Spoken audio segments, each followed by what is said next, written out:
بسم اللہ الرحمن الرحیم۔ السلام علیکم، welcome to star poetry centre. بنات الناش کی قسط نمبر 10 یعنی کہ 10ویں قسط کے ساتھ آج میں حاضر ہوں۔ اور اس سے پچھلی قسط میں ایک بات ہو رہی تھی محمودہ اور حسن آرا کی۔ آئینے کے اوپر وہ تجربہ کر کے اس کو دکھاتی ہے، یعنی شیشے کے اوپر کھڑی ہو جاتی ہے محمودہ، بتانے کے لیے اس کو کہ ایک ایسا انداز ہوتا ہے، اینگل ہوتا ہے جس سے آپ شیشے کے اوپر پورا وزن لے کے کھڑے بھی ہو جائیں۔ زمین کی بیسیکلی وہ کشش کے بارے میں بتا رہی تھی اس کو کہ زمین کی کشش کیا چیز ہے۔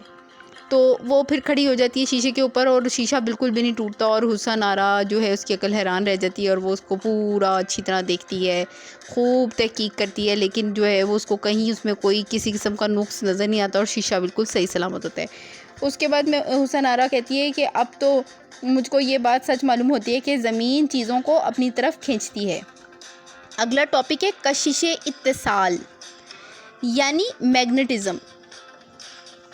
محمودہ زمین پر کیا منحصر ہے؟ کل چیزیں ایک دوسرے کو کھینچتی ہیں، یعنی اس نے کہا کہ یہ جو کھینچنے والی صلاحیت ہے نا، یہ سب چیزیں ایک دوسرے کو کھینچتی ہیں۔ حسن آرا زمین کا کھینچنا تو اس سے معلوم ہوا کہ جو چیز پھینکو زمین پر گرتی ہے، مگر یہ کیوں کر دریافت ہوا کہ کل چیزیں ایک دوسرے کو کھینچتی ہیں؟ محمودہ کئی باتوں سے اس کی شناخت ہوتی ہے۔ اول تو یہ کہ پانی میں انگلی ڈبو تو پانی کی بوند انگلی کے سرے میں لٹکتی رہتی ہے۔ اگر انگلی کی کشش نہیں ہے تو بوند گر کیوں نہیں پڑتی؟ ٹھیک ہے، یعنی ڈراپ آپ جب پانی کے اندر میں انگلی ڈبوتے ہیں نا تو وہ پانی کا قطرہ ٹھہر جاتا ہے انگلی کے اوپر، تو وہ کہہ رہی ہے کہ وہ کیوں ٹھہرتا ہے؟ ظاہر سی بات ہے، کشش ہے، انگلی اس کو کشش کے ذریعے اپنے اوپر رکھتی ہے اور وہ کھنچتی ہے، وہ خود نہیں گرتا، ورنہ تو چیز گر جائے گی کشش نہیں ہوگی تو۔ اس کے سوائے ایک اولا تھوڑے پانی میں ڈالیے تو دیکھیے گا کہ پانی نیچے سے اولے کے اوپر تک پیوست ہو جاتا ہے۔ اگر اولا پانی کو نہیں کھینچتا تو پانی الٹا کیوں چڑھتا ہے؟ ایک بات اور بتاؤں کہ کوٹھے پر چلیے، یعنی چھت پر چلتے ہیں، اور میں کچے سوت کا ایک باریک سا دھاگا لٹکاؤں اور اس کو تانے رہوں ہوتا ہے کہ پکڑ کے رکھوں۔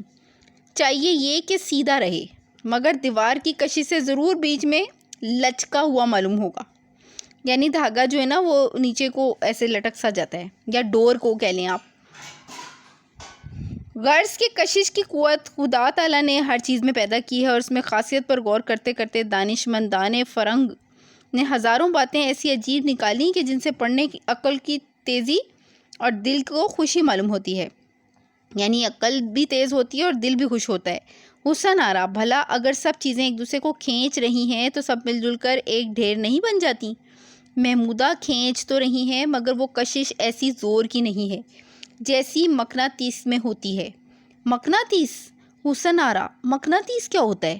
محمودہ کیا تم مقناطیس کو بھی نہیں جانتی؟ مقناطیس ایک لوہے کی قسم ہوتی ہے، بعض لوگ اس کو غلطی سے پتھر جانتے ہیں اور چمبک پتھر کہتے ہیں۔ خدا تعالیٰ نے اس لوہے میں یہ خاصہ رکھا ہے کہ یہ دوسرے لوہے کو اپنی طرف کھینچ لیتا ہے، اور اس سے بڑھ کر ایک اور عمدہ اور خاصیت اس میں یہ ہے کہ اگر مقناطیسی لوہے کی سوئی بنائی جائے تو ایک سرا اس سوئی کا ہمیشہ آخر کو رہے گا اور دوسرا دکھن کو۔ یہ نا وہ سمتیں بتا رہے ہیں، جیسے مشرق مغرب شمال جنوب ہوتے ہیں نا، تو یہ وہ چیز کی بات کر رہی ہے۔ حسن آرا یہ سب باتیں آپ سنی ہوئی کہتی ہیں یا دیکھی ہوئی؟ محمودہ اپنی آنکھوں دیکھی، ہاتھوں آزمائی ہوئی، یعنی میں نے یہ سب تجربات کر کے دیکھے ہوئے ہیں۔ آمنہ وہ تمہاری لوہے کی مچھلی کہاں ہے؟ اب محمودہ نے پھر آمنہ کو آواز لگائی، جو بڑی سمجھدار بچی ہے، جو پانی میں تیرتی ہے اور بچے کو لینے دوڑتی ہے۔ اچھا یہ کھلونے ہیں، وہ پانی میں ڈالیں گی تو وہ یہ پہلے وقتوں میں تو بہت ہی زیادہ آتے تھے، تو اصل میں اس میں یہ ہے حکمت کہ وہ جو بچہ مچھلی کا بنایا ہوا ہے نا، مچھلی ماں ہے تو وہ مچھلی بچے کی طرف دوڑتی ہے، وہ کس وجہ سے؟ مقناطیس کی کشش کی وجہ سے۔ بچہ مقناطیس کا بنا ہوا ہے، ٹھیک ہے، تو وہ مچھلی جو ہے نا لوہے کی ہے۔ اب لوہے کی مچھلی مقناطیس کی کشش کی وجہ سے اس بچے کی طرف جا کے چپکے گی، اور وہ اس کو پھر کہتی ہے کہ آپ اس کو ایک دوسرے کے ساتھ چپٹاؤ گے تو یہ چپک جائے گی، اور یہ کوئی جادو نہیں ہے، یہ مقناطیس کی کشش ہے۔ تو تب حسن آرا کو پتہ لگتا ہے، اور پھر وہ کہتی ہے کہ محمودہ اچھا آمنہ ان کو اس کے تیرنے کی سیر تو دکھاؤ۔ آمنہ چینی کے ایک پیالے میں پانی بھر لائی اور مچھلی کو پانی میں چھوڑ دیا۔ وہ مزے میں تیرنے لگی۔ جب وہ اس کا بچہ دکھاتی وہ اس کی طرف دوڑتی۔ حسن آرا کی تو عقل ہی دنگ رہ گئی تھی کہ یہ ماجرا کیا ہے۔ بار بار پوچھتی اس میں کیا؟ محمودہ کچھ بھی نہیں، مچھلی لوہے کی ہے اور بچہ مقناطیس کا ہے۔ جب بچے کو پاس لاتے دوڑی آتی، ابھی دونوں کو بلاؤ، ایک دوسرے کو چمٹ جائیں گے۔ حسن آرا یہ تو بڑے اچنبے کی بات ہے۔ محمودہ اب دوسرا اچنبا دیکھیے، یعنی حیرت۔ حاجرہ دیکھنا بوا، وہ کھونٹی میں سامنے استانی جی کی تسبیح لٹک رہی ہے، اچھی ذرا تم ہاتھ لمبا تو کرنا، اتارنا۔ حاجرہ تسبیح اتار لائی۔ امام کے ساتھ ایک چھوٹا سا کبری کا عطر دان تھا، اس میں قبلہ نما لگا ہوا تھا، ٹھیک ہے، سمتیں بتانے والا، یعنی کتب نما۔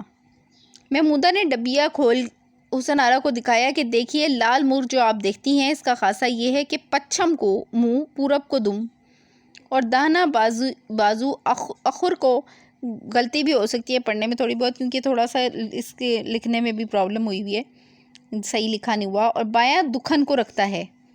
جب جانے اس کا رخ پھیر دیجئے۔ حسن آرا نے بتھیرا ڈبیا کو گھمایا۔ اچھا یہاں پہ میں یہ وضاحت کرتی چلوں کہ یہ ہیں وہی پورب پچھم، یہ وہ اس کو کہتے ہیں مشرق، مغرب، شمال اور جنوب، ٹھیک ہے، تو یہ انہی کے نام یہ بتا رہی ہے اس کو کہ یہ جو مرغا بنا ہوا ہے یہ ان سمتوں کو بتانے والا اس کے اندر وہ فکس ہے، قطب نما۔ حسن آرا اے کم وقت کیسا ضدی مرغا ہے، کسی ڈھب مانتا ہی نہیں، منہ کے حلق پر چھری پھیر دو۔ کیوں بوا محمودہ بیگم، آخر یہ سب کھلونے ہی تو ہیں۔ محمودہ یہ مچھلی کھلونا تھی مگر قبلہ نما کھلونا نہیں ہے، یہ بڑے کام کی چیز ہے۔ جنگل ہو یا نئی جگہ ہو، رات ہو برسات ہو، اس کے ذریعے سمتیں معلوم ہوتی ہیں۔ سمندر میں جب جہاز چلتے ہیں تو چاروں طرف پانی ہی پانی نظر آتا ہے، نہ سڑک ہے، نہ راہ، نہ کوئی درخت، نہ پہاڑ، کچھ نہیں معلوم کدھر جاتے ہیں، کہاں ہیں۔ اگلے زمانے میں ناؤ خدا ستاروں کی شناخت سے کام نکالتے تھے، یعنی وہ کشتیاں چلانے والے۔ جب کبھی رات کو بادل ہوا تو تارے نظر نہ آتے، بڑی دقت ہوتی تھی۔ جہاز سینکڑوں کوس کہیں سے کہیں چلے جاتے تھے، یعنی بحری جہاز کہہ رہی ہے، اور آخر تباہ ہو جاتے تھے، یعنی بڑی پرابلم پیش آتی تھی پرانے وقتوں میں۔ جب سے اب یہ، حالانکہ ہم جس وقت کو پڑھ رہے ہیں جب یہ کتاب لکھی گئی تھی وہ بھی بڑا پرانا وقت تھا، اب تو بہت زیادہ ترقی ہو چکی ہے نا، تو یہ جس وقت کی بات، یہ کتاب جس وقت میں لکھی گئی تھی وہ وقت بہت پرانا وقت تھا ہمارے لیے۔ کروڑوں روپے کا مال تجارت جو سمندر کی راہ انگریزوں کی ولایت سے آتا جاتا ہے، اسی سوئی کی بدولت ڈوبنے سے بچتا ہے، اور لاکھوں آدمی جو سمندر پر سفر کر رہے ہیں بے خوف و خطر آتے جاتے ہیں۔ ہاں تو زمین کا چیزوں کو کھینچنا یا چیزوں کا آپس میں ایک دوسرے کو کھینچنا، بھئی دو الگ الگ باتیں ہیں نا۔ ایک تو زمین کا سب چیزوں کو اپنی طرف کھینچنا ہے، کشش ثقل جو ہوتی ہے۔ دوسری بات وہ یہ کہہ رہی ہے کہ سب چیزیں بھی ایک دوسرے کو کھینچتی ہیں، ایسے زور نہیں ہوتا جیسے مقناطیس لوہے کو کھینچتا ہے۔ زمین گول ہے اور آفتاب کے گرد گھومتی ہے، مگر یہ ٹاپک ہے اس کا اگلا، مگر خدا کی قدرت ہے کہ اسی کشش کی وجہ سے زمین گیند کی طرح لڑکھنیاں کھاتی ہوئی آفتاب کے گرد چکر لگا رہی ہے، ٹھیک ہے۔ اب یہ زمین کے گول گول گھومنے کی سورج کے گرد بات اس کو سمجھا رہی ہے۔ حسن آرا زمین گیند کی طرح لڑکھنیاں کھاتی ہوئی اور آفتاب کے گرد چکر لگا رہی ہے۔ محمودہ جی ہاں، گیند کی طرح لڑکھنیاں کھاتی ہوئی آفتاب کے گرد چکر لگا رہی ہے۔ حسن آرا تم تو غضب ڈھانے اور دنیا جہاں کو اندھا بنانے لگی۔ محمودہ کیوں، کیا کچھ غلط کہتی ہوں؟ حسن آرا اب کہوں گی تو برا مانو گی، ایک زبان کا ڈنڈا خدا نے حوالے کر دیا ہے، چاہو زمین کو گیند بنا ڈالو، لڑکھاؤ، گھماؤ، جو چاہو سو کرو۔ یعنی وہ اس کا مذاق اڑا رہی ہے کیونکہ اس کی فطرت میں یہ چیز شامل ہے کہ وہ ایک دم سے کسی چیز کو قبول نہیں کرتی، اور حکمت کی بات تو اس کی سمجھ کے اوپر سے ہی گزر جاتی ہے، عقل میں ہی نہیں آتی۔ جو زمین سچ مچ کہیں گیند بن کر لڑکنے لگے تو ایک ہی پلٹے میں بیوی صاحب کا جھوٹ سچ سب نکل جائے۔ اس کے کہنے کا مطلب ہے کہ اگر زمین گیند کی طرح گول ہوتی اور گھومتی ہوتی تو ہم اس کے اوپر کیسے ٹھہرے ہوتے، سب تم سب اور ہم سب تو ہر وقت یہاں پر ٹھہر ہی نہ سکتے اور گول گول گھومتے گیند کی طرح۔ محمودہ بھلا اگر زمین کا گول ہونا اور لڑکنا اور آفتاب کے گرد چکر کھانا ثابت ہو جائے تب تو مانو گی؟ حسن آرا میں تو کچھ باولی نہیں ہوں، تمام زمانہ اس کا قائل ہو جائے تو بندی ماننے والی نہیں، مجھ سے تو آنکھوں پر ٹھیکری نہیں رکھی جاتی۔ سرین دیکھ رہی ہوں کہ اچھی خاصی طرح زمین چوڑی چکلی نظر آ رہی ہے، مگر ناحق کیوں کر گول سمجھ لوں۔ محمودہ: بس اسی واسطے آپ زمین کو گول نہیں سمجھتی کہ آنکھ سے چوڑی چکلی نظر آتی ہے؟ حسن آرا: دنیا میں آنکھوں دیکھی بات کا سب سے بڑھ کر اعتبار ہے، مگر آپ اس کو بھی جھٹلا دیجئے۔ 2-4 باتوں میں جو آپ نے مجھ کو قائل کر لیا، تو اب آپ مجھ کو ایسی بے وقوف بنا لیا کہ اتنی موٹی بات بھی میں نہیں سمجھ سکتی۔ محمودہ: بھلا اگر آنکھ غلطی کرتی ہو؟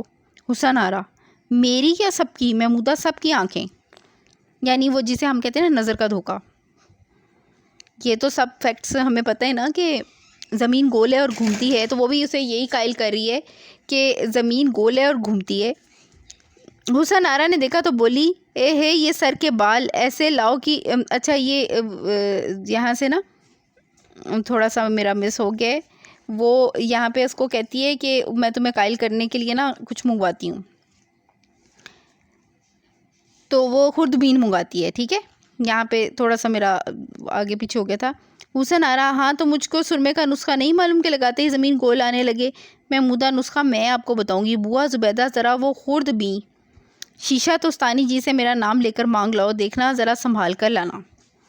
یعنی استانی جی نے بھی ماشاءاللہ سے گھر میں سب کچھ ہی رکھا ہوا ہے، اتنی سمجھدار خاتون ہے یہ کہ خوردبین بھی ان کے گھر سے برآمد ہو گئی ہے۔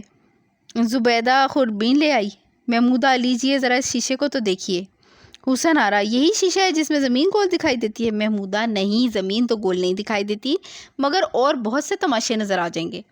حسن آرا نے دیکھا تو بولی: اے ہے یہ سر کے بال ایسے الاؤ کے برابر موٹے، ایسی اچھی دیکھنا ایسا معلوم ہوتا ہے بال بیچ میں کئی طرح سے کھوکھلا کھوکھلا ہے۔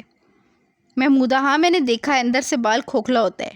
حسن آرا: یہ لو اور سیر دیکھو، بدن کے رونگٹے میں چھید، مکھی کو تو دیکھو، ہزاروں لاکھوں آنکھیں اور پروں میں اتنے رنگ۔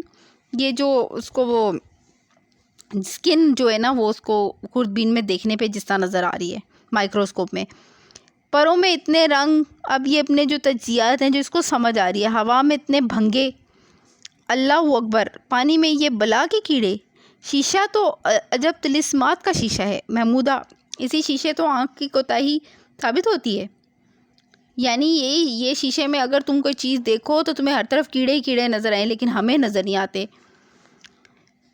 جیسے آپ دیکھیں کہ دہی میں، یہ میں خود سے آپ کو بتا رہی ہوں کہ دہی میں آپ دیکھیں کہ گڈ بیکٹیریا ہوتے ہیں۔ اب دہی کو اگر مائکروسکوپ میں جس چیز کو ایسی کو رکھ کے دیکھا جائے تو وہ کیسی دکھائی دیتی ہیں کہ انسان کبھی نہ کھا سکے اگر اصلیت اس کو پتہ لگ جائے۔ یا ٹماٹر ہے تو اس کو دیکھا جائے تو ہر چیز ایک اپنا الگ الگ سے، وہ جو چیزیں ہمیں عام حالات میں نظر نہیں آتی ہیں تو وہ بھی نظر آتی ہیں۔ یہی بات اس کے ساتھ ہوئی ہے۔ حسن آرا: آنکھ کی کوتاہی کیا ثابت ہوتی ہے؟ خدا جانے اس میں کیا بلا بھری ہے۔ اچھا، اس نے کہا یہ مشین ہی ٹھیک نہیں ہے، کچھ جادو کا شیشہ معلوم ہوتا ہے، ایک سفید شیشہ کا سا پھل ٹکڑا میرے پاس بھی ہے۔ اچھا، اب اس نے کہا ایک شیشے، یہ ایسا شیشہ میرے پاس بھی ہے، اس میں اور خواص ہیں، جس چیز کو دیکھو ہے تو سفید، مگر اچھا وہ جو کلرفل شیشہ دکھاتا ہے چیزوں کو، یہ وہ اس کی بات کریے، گوٹ کی طرح نیلی ہری لال دھاریاں نظر آتی ہیں۔ محمودہ: وہ تمہارا راسا پھل شیشہ بھی سچا ہے، ایک کتاب میں نے رنگوں کا تھوڑا سا بیان پڑھا ہے۔ اچھا، اس کے بعد آگے رنگ ہیں تو وہ میں انشاءاللہ تعالیٰ آپ کو اگلی قسط میں بتاؤں گی، تو آج کی قسط کو میں یہیں پر ہی ختم کروں گی، تو انشاءاللہ تعالیٰ اس کے بعد اگلی قسط میں حاضر ہوں گی، قسط نمبر 11 میں۔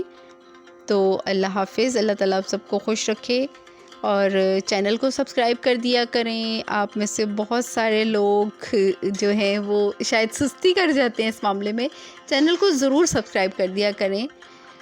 اللہ حافظ۔